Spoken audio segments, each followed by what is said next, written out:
Today we're going to show you one of the craziest shoots we've ever had on what it's like to drive, from being interrupted by vehicles parking, people walking in shots, to finally it actually rain.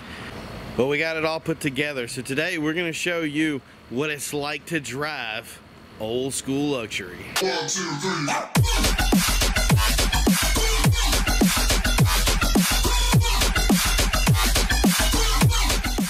Hey everybody, and welcome to What It's Like to Drive. Today's episode is all about the luxury that is older BMWs, and these cars, I don't even know how to say it, they were just a piece of history. A car that well loved, well liked, and it's a car that has a lot of history. If you had anybody like I myself have owned one, if you've ever talked to anybody that's owned one, they're gonna sing the praises of this car. But unfortunately, these cars do have some age and problematic things associated with them. So I thought it was very important for you guys out there that are looking at something like this and saying, hey, I'm going to save a little money. I'm going to buy myself some pre-owned luxury and something older. I want you to kind of know what you're getting into, because a lot of people will sell you one way and a lot of people will try to sell you on a car, and I really want you to get preempted to what to expect and, you know, what the whole thing about it is. So today we're going to go over what we always go over. First, what it's like to drive. Second, what's going to be the cost to purchase a vehicle like this. And third is going to be the maintenance. What are some of the pitfalls? What are the things that you're probably going to run into if you buy a car like this? And then finally, we're going to just give it a grade and tell you what it's like. So I hope you guys are excited about this. We're going to be on it in ready, 3, 2, 1. Okay, I'm in the driver's seat. 2000 740 IL. So it's the long wheelbase. It has the 4.4 liter V8. So we're in a car with, I'm going to say, a lot of torque. Now, if you've watched the movie Transporters, you're big on this, but I want you to think of something else. I want to think about James Bond and his use. So that's where the vision of this car came from. I've actually owned one of these before, but I owned the year later. This actually has a lot less miles than I have. So normally these cars are really oriented to be driving cars. So that's what I'm really looking at today. It does have some bushing stuff done to it, so it's going to be a little bit stiffer. The other thing I love about this, and something that I never did with mine that I think is a huge thing, is the tinted windows. Is just something any kind of big luxury car needs, and this is the IL, so like you have to be luxury. Now that's the other thing is that a lot of people used to say that these other luxury cars were made for people who are drivers. So in other words, if you had somebody driving for you versus you being the driver itself. Not so with BMW. I don't think I've ever heard of a person having a driver when it came to a BMW like this. And I think this is why this was such a well-loved vehicle. This series, the E38, was probably easily the most loved 7 Series out there. They didn't hold their value very well. It is what it is. That's how I got mine, which I was very thankful for. So it's become something more of a car that you see a lot more now, but they're still comparatively very rare. And the idea of having one that's being well taken care of and just a wonderful car is just great. And we have one. This right here is just, oh yeah, it's perfect. As I actually get to the speed limit because I'm cruising. Oh, that's the other problem. BMWs are made to cruise. So it's almost like having music playing in the back of your head where you're like, hey, I'm going to fall asleep now. And even with the stiff bushings, I'm just like, play some mood music and play some mood music in the background. That's the other problem. We need to do something with YouTube to get some copyrighted music so we can put music in tape players. Because I'm telling you, I'm tired of doing these drives and not being able to have music. Okay, we're coming up on the rough section here. So this is really where we're going to put this baby to the test. And yeah, I can't feel a single bump. Oh well. One other thing I have to point out is the smell. You need to, any of you guys out there that are looking to get into a 7 Series, get into one of these old E38s and just sit in it and smell the leather. There's just something distinct about it. All right, so we just passed a cop and he didn't care that the tent was on here, so we're good. We're going to keep rolling. This is another car that's just such BMW is the touring experience. And we're not taking it up to obviously the big speeds that you normally see on these, we're not taking it on a highway someplace and trying to break any records. But I can so feel this car being on the highway somewhere or being in some sort of transportation thing and driving 80 miles per hour and doing it for hours on end and just enjoying it with the music playing in the background, the environmental controls pristine. Wow, 21 years old this car is, and you would think it was brand new. I can't, that's the thing, we're gonna go over this later, but I can't wait to go over the stuff that it takes to get one of these back to where it is right now. But man, this is just, it's a driving experience. So, but that thing is we're going to talk about that later. The idea of the cheap luxury car, there's no such thing. I know it may look like that in the price tag, but trust me, if they don't get you one place, they're going to get you someplace else. And BMWs are not cheap, especially when it comes to big luxury vehicles. Take this from both experience from this car and the car that I drove, that I'm telling you, I spent probably $10,000 on a car just to spend another $13,000 just fixing it. So don't think you're going to get into one of these and just immediately have that wonderful driving experience. It doesn't happen all the time.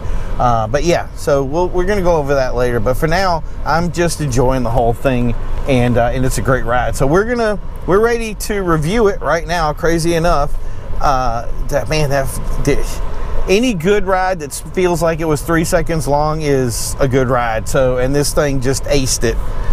So yeah, we're gonna basically go over the stuff, because like I said, the ride is only part of this.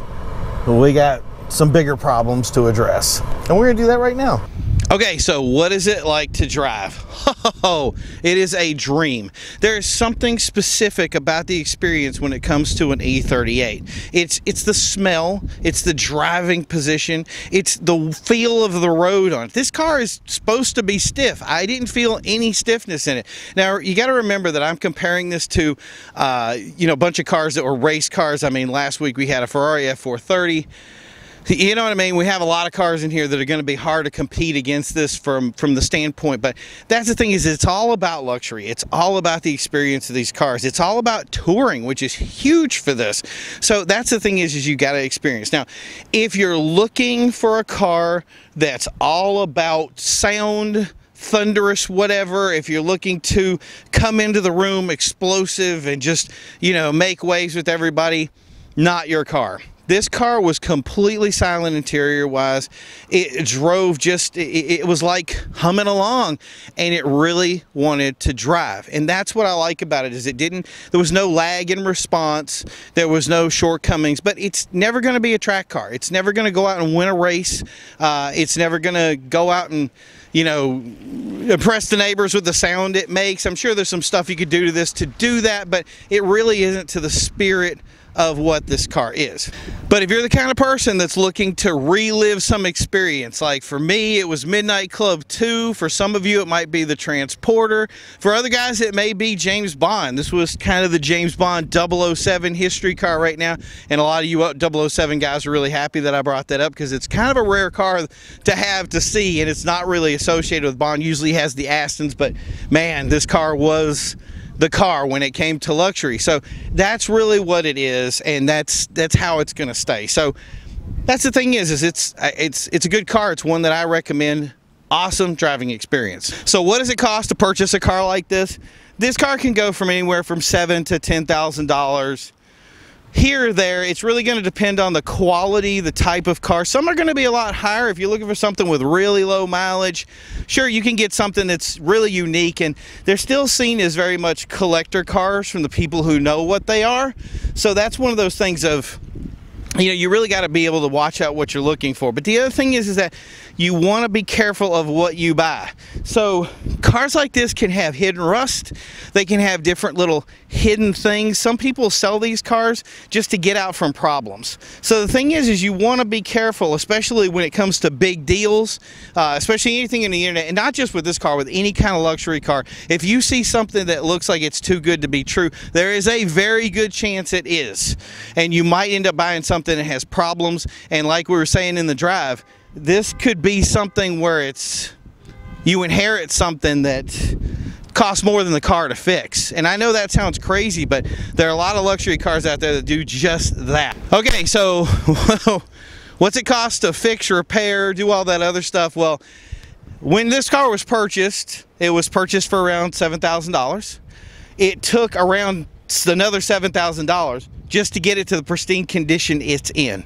A lot of the stuff that was done with this car was OEM, so original equipment manufacturing. So they went the right way with it to make sure it was diamond, put in the right spot, make sure it drives as healthy as it does now. Now, once you do that, you're going to want to keep up with the regular maintenance. These are cars that take a lot of upkeep. And remember, that's going to be synthetic oil, that's going to be all the stuff you don't want to scrimp corners on, especially the older the car gets, the more you're going to want to stick to that routine. And that's something, a lot of things with these cars, it started to get into those mechanical things and computers and a lot of other crazier stuff. So it's one of those things a lot of people are not comfortable getting under the hood. You can always be taking it to a BMW dealership. The beauty is a lot of these dealerships know how to take care of them. And if you're the kind of person that can take care of your own car, buku, big deal, that's awesome. But like I said, for the most part, so think you first make your first investment, you spend $7,000 to $10,000 on your car, you spend another $7,000 to $10,000 getting it fixed. Hopefully you don't have a problem that costs you $1,000 every visit, and you can trace it and fix it. But yeah, just these things can have transmission errors, and if they have transmission problems, you're now replacing your transmission. We can get into big dollar amounts here. So it's really hard to say. Just do the research, figure out what the things on the car that you're looking at can go wrong and could go wrong, or have they been addressed. Make sure they're addressed before you take control of it, or put that into the price when you're buying it. Maybe it's something that you say, hey, I'm okay with that. I want to spend that money and make sure the car is grand and perfect, and I'm okay because it's a labor of love. And that's the thing is having driven this, it makes me understand why I spent the money I did with mine, because again, I did the same thing. I bought a car for $10,000. I put another $10,000 in to fix it, and then I drove it around all the time and had a blast. And that's the thing is that's what these cars really do well, is get you in that seat and get you falling in love. And I'm telling you, it's from the one drive, I remember what I missed. So that's, now I'm looking at 7 Series again, but it's okay. I'll probably come to my senses once I look at my driveway and realize I don't have room for them. Okay, so what's the final grade for the car? It's very tough. I'm going to give it a B. And in fact, I'm going to give it a solid B. Now, the reason I'm giving it a B, well, let's first go with the driving quality. Now, when it comes to driving quality, this car gets the big old S for super. This car is a driving experience. It's darn near perfect. There's probably a couple of AMGs that could probably drive a little better and have a little better with the seat, but with the experience you're going to get from this drive, it's going to be darn near perfect whether you're doing a short drive or a long drive. However you want to do it, this car will do it for you when it comes to that driving experience. Obviously, when it comes to cost of gas, this thing is a little bit of a gas guzzler. It's an older car. Most cars are going to have those qualities to them. But if you own a car like this and you're driving it on the weekends, by all means. Could it be a daily driver? Absolutely. Even with its age, I wouldn't be afraid to drive this car pretty much all the time and have it be my only car. With an older car like this, though, you do want to have the ability to take into account if something breaks and the ability to have somebody that's going to be there to fix it. But for the long run, yeah, this is something I would definitely daily drive. Now, where it suffers is definitely when it comes to cost of ownership. The price of it is not going to be that bad. In fact, the price of it brings a lot of people into purchasing vehicles like this.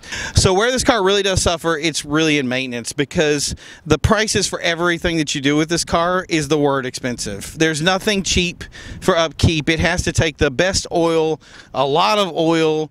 Everything on it that needs to be fixed, and it just feels like every time you take it in, you're spending $1,000 on something, and something is always breaking. So for that reason, I have to pull it back to a B, and that really kind of hurts my feelings, because I have to say that the maintenance is why a lot of people got out of their cars. It's why I got out of my car, and that's the unfortunate part. You do get some gems like this that, hey, it gets out there and it's perfect and it loves doing its drive. But for the most part, you have to be really careful and do the research to make sure that you're getting a gem. Because if you do get a bummer, you're stuck with that bummer for a really long time.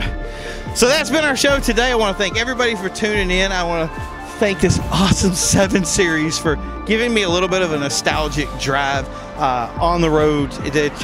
I've missed it so much, and there's a reason. It's because it's awesome. So as the rain comes down, we're going to close it out.